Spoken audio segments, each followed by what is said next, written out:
ये पत्थर की तलवार 20 साल से एक जनरल स्टोर में पड़ी है, बिना छुई, बिना चाही गई। सबको लगता है ये बस एक बेकार कबाड़ का टुकड़ा है, फिर भी मैं इसे खरीदने के लिए अपने पास का हर आखिरी सिक्का खर्च करने का फैसला करता हूँ। आसपास के लोग हंसते हैं और मुझे ब्रेन डेड कहते हैं, पूरा का पूरा सकर। इतनी फ्रेजाइल तलवार तो छूते ही टूट जाएगी, मॉन्स्टर्स से लड़ना तो दूर की बात है। लेकिन मैं बस मुस्कुराता हूँ क्योंकि मैंने एक मिथिक टियर टैलेंट अवेकन किया है, ऑल रिफाइंड। ये किसी भी आइटम की क्वालिटी को एक बार बढ़ा सकता है और इसकी कोई लिमिट नहीं कि ये कितना ऊपर जा सकता है। काफी लक के साथ एक सिल्वर टियर आइटम भी सीधे मिथिक तक छलांग लगा सकता है। अपनी पिछली जिंदगी में मैं ड्रैकोनस फेडरेशन के 10 सबसे महान वॉरियर्स में से एक था, एक लिविंग गॉड ऑफ स्लॉटर। लेकिन मेरी गर्लफ्रेंड और मेरे स्वॉर्न ब्रदर ने मुझे धोखा दिया, पावरफुल एलाइज के साथ मिलकर मुझ पर हमला किया और मुझे लगभग खत्म कर दिया, सिर्फ मेरे पास मौजूद सुप्रीम आर्टिफैक्ट एबिसल रिंग के लिए। ये एक ट्रॉफी था जो मैंने अकेले एबिसल रिफ्ट के अंदर जाकर उसके सबसे शक्तिशाली डिवाइन बीस्ट को मारकर जीता था। कहा जाता है कि ये रियलिटी के लॉज को उल्टा कर सकता है, यहाँ तक कि एक शैटर्ड बॉडी को भी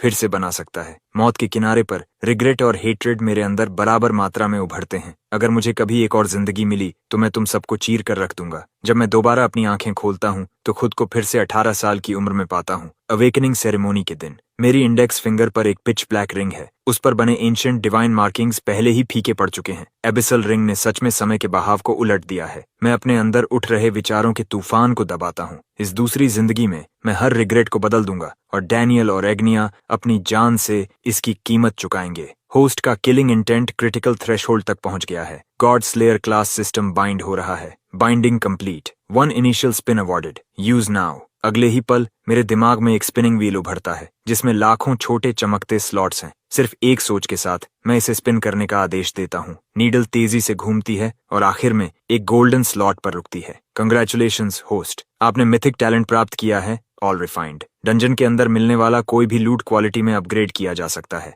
हर आइटम को सीधे या इनडायरेक्टली सिर्फ एक बार रिफाइन किया जा सकता है। मैं स्टन्ड रह जाता हूँ। ये मिथिक टैलेंट किसी भी आइटम की क्वालिटी को फ्रीली बढ़ा सकता है। इसकी शक्ति लगभग डरावनी है। मैं धीरे से अपनी आंखें बंद करता हूँ। मेरे दिमाग में एक स्टेटस पैनल उभरता है। Crest class unawakened talent, all refined gold tier skills, god slayer strike, legendary phantom step, legendary mastery, back to basics skills, total concealment, legendary eye of insight, legendary. इस पैनल को देखते हुए जो शांति मैंने खुद पर थोप रखी थी वो टूट जाती है। मेरी पिछली जिंदगी की कुछ स्किल्स मेरे साथ वापस आ गई हैं। उसी वक्त मेरे पीछे से एक साफ आवाज गूंजती है, क्रेस्ट, तुम्हें क्या लगता है तुम कौन सा क्लास अवेकन करोगे? मैं मुड़ता हूँ और एक पल के लिए मेरी सांस रुक जाती है। एक लड़की सफेद कपड़ों में खड़ी है, नाजुक फीचर्स, एक जेंटल स्माइल, सिर थोड़ा सा एक तरफ झुका हुआ। उसकी आंखों में एक शांत रोशनी है, बिल्कुल वैसी ही जैसी मुझे याद है। ये राइली है, मेरी डेस्क मेट। मेरी नजर तुरंत नरम पड़ जाती है। मेरी पिछली जिंदगी के आखिरी पल अभी भी मेरे दिमाग में साफ है। जब मैं हर दिशा से लीथल अटैक्स का सामना कर रहा था, राइली ही एक थी जो बिना अपनी जान की परवाह किए मेरे सामने खड़ी हो गई थी। उसी पल मुझे समझ आया, वही एक थी जिसने मुझे शुरू से अंत तक प्यार किया। वो बिना किसी रिग्रेट के अपनी जान देने को तैयार थी। उसे अब देखकर मेरे अंदर हजारों विचार उमड़ पड़ते हैं। मेरे पास कहने के लिए बहुत कुछ है और शुरुआत कहाँ से करूं ये नहीं पता। मेरी जलती हुई नजरों के नीचे राइली के गाल गुलाबी हो जाते हैं। तुम मुझे ऐसे क्यों देख रहे हो? उसे लंबे समय से मेरे लिए फीलिंग्स थीं और उसने कई बार इशारे भी किए थे, लेकिन मैंने हमेशा उसे नजरअंदाज किया। उसे पता था कि मेरी नजर सिर्फ स्कूल ब्यूटी एग्निया पर थी। मिस्टर स्टोनफेस, अब जाकर इस लड़की को नोटिस कर रहे हैं? तुम्हें बताने में बहुत देर हो गई। वो अपने हाथ कमर पर रखकर प्लेफुल अंदाज में मुस्कुराती है। धूप में उसका चेहरा चमकता हुआ लगता है, लेकिन जो वो एक्सपेक्ट नहीं करती वो मैं अगला करता हूँ। मैं आगे बढ़ता हूँ और उसे कसकर गले लगा लेता हूँ। राइली वहीं जम जाती है। उसका पूरा शरीर हल्का कांपता है, उसकी आंखें चौड़ी हो जाती हैं और लाल हो जाती हैं। वो लगभग अपना संतुलन खो देती है। क्या तुम क्या कर रहे हो? मैं उसे धीरे से छोड़ देता हूँ, चेहरे पर एक हल्की मुस्कान के साथ। मेरा अवेकनिंग बहुत डरावना होने वाला है। फिर मैं मुड़ जाता हूँ। हजारों शब्द मेरे सीने में भरे हैं, लेकिन मैं एक भी बाहर नहीं आने देता। राइली का चेहरा लाल हो जाता है। वो थोड़ा सिर झुकाकर मेरी पीठ की तरफ चोरी से देखती है, अभी भी पूरी तरह संभली नहीं है। अगला, Daniel, hidden combat class, armour breaker, इनेट attribute rank, 8 stars. Teacher की अनाउंसमेंट भीड़ में हलचल मचा देती है। 8 स्टार टैलेंट और एरन फॉल फर्स्ट एकेडमी में साल की शुरुआत में ही एक मिल गया। सिर्फ स्टूडेंट्स ही नहीं, लीडरशिप सीट्स पर बैठे फैकल्टी मेंबर्स भी खुलकर खुश होते हैं। एक्सीलेंट, साल की क्या शुरुआत है। मैं स्टेज पर खड़े डेनियल को देखता हूँ। मेरा चेहरा पूरी तरह अनरीडेबल था। उसका अवेकनिंग बिल्कुल मेरी पास्ट लाइफ जैसा ही है। उसका परिवार ड्रैकोनस फेडरेशन के सबसे पावरफुल परिवारों में से एक है। उन्होंने उस पर एंडलेस रिसोर्सेज खर्च किए, उसे उसे असाधारण ऊंचाइयों तक धकेला और उसमें मेरा भी हाथ था। मेरी पास्ट लाइफ में इस बार मुझे उसे शुरुआत से ही कुचलना होगा। इस खून के कर्ज को चुकाना ही होगा। अब राइली की बारी है। वह स्टेज तक जॉग करती हुई जाती है और अवेकनिंग मोनोलिथ पर अपना हाथ रखती है। एक हल्की ग्रे मिस्ट उठती है और धीरे धीरे एक एंशिएंट साइथ में बदल जाती है जिस पर पुराने रूनिक इंस्क्रिप्शंस बने हैं। Hidden combat class, soul summoner, innate rank 7 stars. पूरा हॉल फिर से गूंज उठता है। किसी ने उम्मीद नहीं की थी कि इतनी जेंटल फेस वाली लड़की इतना डार्क और वायलेंट कुछ अवेकन करेगी। फिर मेरी बारी आती है। मैं अवेकनिंग मोनोलिथ तक जाता हूँ, धीरे से सांस लेता हूँ और अपना हाथ उस पर रख देता हूँ।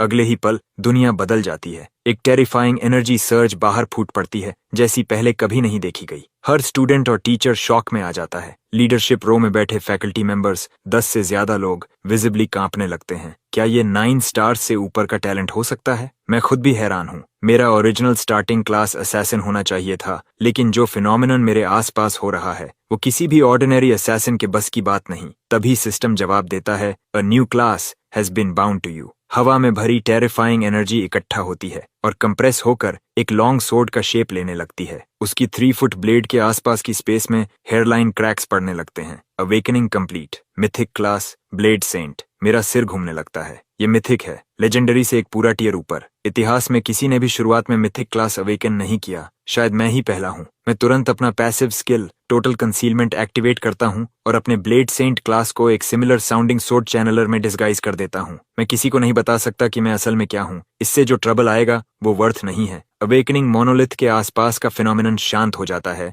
और एक सॉलिड लॉन्ग सोर्ड में कंडेंस हो जाता है। हर स्टूडेंट और फैकल्टी मेंबर उस मैसिव इथीरियल ब्लेड को घूर रहा है जो आसमान में सस्पेंडेड है। पूरा कैंपस एकदम साइलेंट हो जाता है। कुछ देर बाद अवेकनिंग टीचर मुश्किल से रिजल्ट अनाउंस करता है। Crest, इनेट attribute rank 10 stars. जैसे ही ये शब्द गिरते हैं हॉल फट पड़ता है। 10 स्टार्स? ये बच्चा आखिर किस तरह का मॉन्स्टर है? मैंने सोचा था डेनियल का 8 स्टार आर्मर ब्रेकर ही इंसेन था, और अब ये एक परफेक्ट 10 स्टार्स। टीचर आगे बोलता है, हिडन क्लास, सोर्ड चैनलर। हॉल एक पल के लिए शांत हो जाता है, फिर दोबारा एक्सप्लोड कर उठता है। कोई वे नहीं। मुझे लगा ये सोर्ड्समैन होगा। ये सोर्ड चैनलर कैसे हो सकता है? उफ, एनवी से मर ही गया था। कम से कम सोर्ड चैनलर उन मैक्स्ड आउट स्टैट्स को बैलेंस कर देता है। भीड़ मिक्स्ड फीलिंग्स के साथ बड़बड़ाने लगती है। सरफेस पर सोर्ड चैनलर सोर्ड्समैन जैसा लगता है, लेकिन असल में दोनों बहुत अलग हैं। सोर्ड्समैन एक प्योर मेले क्लास है, जबकि सोर्ड चैनलर क्लोज और लॉन्ग रेंज दोनों में एक्सेल करता है। ये एक हिडन क्लास है जो फिजिकल और मैजिकल अटैक्स दोनों को साथ में डेवलप करता है, लेकिन इसकी सबसे बड़ी कमजोरी साफ है। ये शुरुआत में बहुत कमजोर होता है। ड्यूअल कल्टीवेशन में स्टैंडर्ड क्लास से कहीं ज्यादा एट्रीब्यूट इन्वेस्टमेंट चाहिए होता है, इसलिए अर्ली स्टेजेस में सोर्ड चैनलर एक ऑर्डिनरी सोर्ड्समैन से काफी पीछे रह जाता है। मैं अपना एक्सप्रेशन फ्लैट रखता हूँ। अगर मेरा असली क्लास ब्लेड सेंट सामने आ गया तो उसके कॉन्सिक्वेंसेस डबल एज्ड सोर्ड होंगे। ये रिस्क मैं नहीं ले सकता। फैकल्टी सीट्स भी उतनी ही जोर से गूंज रही हैं। गुड हेवंस, एक हिडन क्लास और 8-10 स्टार एट्रीब्यूट्स। आर्नफॉल सिटी में ऐसा टैलेंट दशकों में नहीं मिलेगा। हाँ, सोर्ड चैनलर शुरुआत में वीक होता है, लेकिन लेट गेम में इसकी पोटेंशियल इमेंस होती है। बस इसे पीक तक पहुंचने के लिए इनॉर्मस रिसोर्सेज चाहिए। डायरेक्टर होल्टन, स्कूल वॉल्ट में जाओ और तुरंत एक मैरो एसेंशन पिल लेकर आओ। मैं इसे इस स्टूडेंट को रिवॉर्ड के तौर पर दे रहा हूँ। प्रिंसिपल ग्रेसन का एक्सप्रेशन गंभीर है। वो डिसाइसिवली अपना हाथ हिलाते हैं। जैसे ही मैं स्टेज से नीचे उतरता हूँ, मैं देखता हूँ डैनियल और एग्निया मुझे घूर रहे हैं, विजिबली शेकन। डैनियल की मुट्ठियां भींची हुई हैं, उसकी आंखें डार्क हैं। वो डैनियल फैमिली का एल्डेस्ट सन है। उसे स्कूल का सबसे टैलेंटेड पर्सन होना था और मैंने उससे सब कुछ छीन लिया। वह झुकता है और आग्ना के कान में कुछ फुसफुसाता है। उसकी आंखें चौड़ी हो जाती हैं।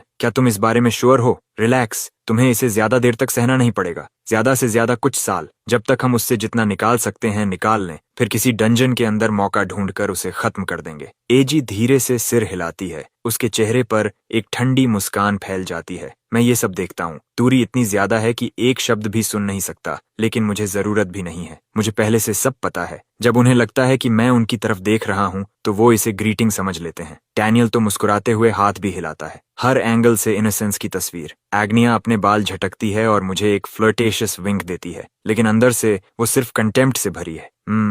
एक ब्रोक फूल तो ब्रोक फूल ही रहेगा। 10 स्टार एट्रीब्यूट्स के बाद भी ये अभी भी मेरे पीछे ही रेंग रहा है। पैथेटिक। लेकिन मैंने 2 जिंदगियां जी हैं। मैं उसे पूरी तरह देख सकता हूँ। जितना चाहे एरोगेंस में डूबी रहो, तुम आज की रात सरवाइव नहीं करोगी। मैं शांत और बिना जल्दबाजी के कदमों से अपनी क्लास की तरफ लौटता हूँ। मेरे क्लासमेट्स तुरंत मुझे घेर लेते हैं। सोर्ड चैनलर भले ही सबसे फ्लैशी क्लास ना हो, लेकिन मैक्स्ड आउट स्टैट्स लोगों को पतंगे की तरह खींच लेते हैं। कई लोग पास आकर मेरी चापलूसी करते हैं, कुछ तो पुरानी दोस्ती का नाटक भी करते हैं ताकि मेरे करीब आ सकें। मैं बस मुस्कुरा देता हूँ और सब जाने देता हूँ। चेहरा जानना और दिल जानना अलग बात है। इस लाइफ में मैं किसी पर आसानी से भरोसा नहीं करूंगा। राइली भीड़ के किनारे खड़ी है, दूरी से मुझे देख रही है। उसके चेहरे पर एक हल्की मुस्कान है, उसकी आंखों में जरा भी फ्लैटरी नहीं। उसे क्रेस्ट पसंद है, सिर्फ वही, उसके साथ आने वाली किसी चीज के लिए नहीं। अवेकनिंग सेरेमोनी जारी रहती है। बाकी ज्यादातर स्टूडेंट्स के टैलेंट्स साधारण हैं। एक एक्सेप्शन मेरा ध्यान खींचता है। क्लास 4 का जेन, वो 9 star hidden class demon Hunter awaken करता है। इससे काफी हलचल होती है,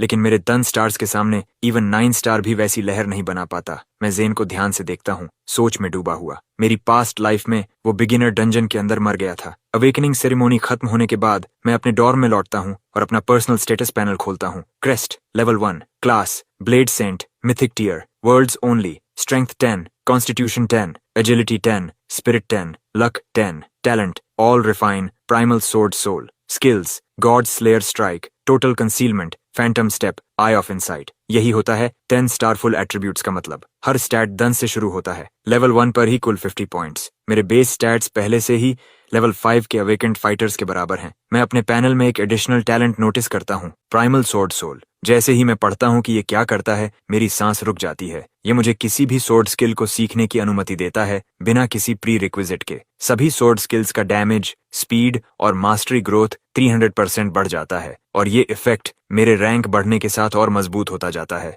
मैं उन नंबर्स को अविश्वास से देखता हूँ। बाकी सब छोड़ भी दें, सिर्फ 3 गुना सोर्ड स्किल डैमेज ही काफी है। इसका मतलब है कि सबसे बेसिक आयरन सोर्ड के साथ भी मैं लेवल 3 से नीचे के किसी भी मॉन्स्टर को सोलो कर सकता हूँ, और ये तब है जब मुझे एक भी सोर्ड टेक्निक नहीं आती, और इसके ऊपर मेरे पास पास्ट लाइफ के स्किल्स भी हैं। प्रैक्टिकली मैं एक डुअल क्लास फाइटर जैसा हूँ, और अगर सोर्ड कभी काफी न हो तो मुझे बस एक डैगर निकालना होगा। कल सुबह बिगिनर डंजन डिसेंड करेगा, हर न्यूली अवेकेंड प्लेयर उसमें खींच लिया जाएगा, कोई एक्सेप्शन नहीं। मेरी पास्ट लाइफ में मैंने हिडन बॉस से बचकर निकलना चुना था। वो बहुत खतरनाक था, लेकिन इस बार मुझे उसके पीछे जाना ही होगा। मैं अभी शुरुआत में हूँ और मुझे हर रिसोर्स चाहिए। थोड़ा रिस्क लेना बनता है। मैं अकेला जाऊंगा और हिडन बॉस को खुद खत्म करूंगा। जहां तक राइली की बात है, वो ठीक रहेगी। मेरी पास्ट लाइफ के अनुसार उसने दूसरे ग्रुप के साथ सेफली डंजन कंप्लीट किया था, बिना एक स्क्रैच के। अब रिवेंज के बारे में सोचने का समय है। मेरे होंठों के कोने पर एक ठंडी मुस्कान उभरती है जब मैं अग्ना का भेजा हुआ मैसेज देखता हूँ। क्रेस्ट, क्या तुम्हें हमेशा से मैं पसंद नहीं थी?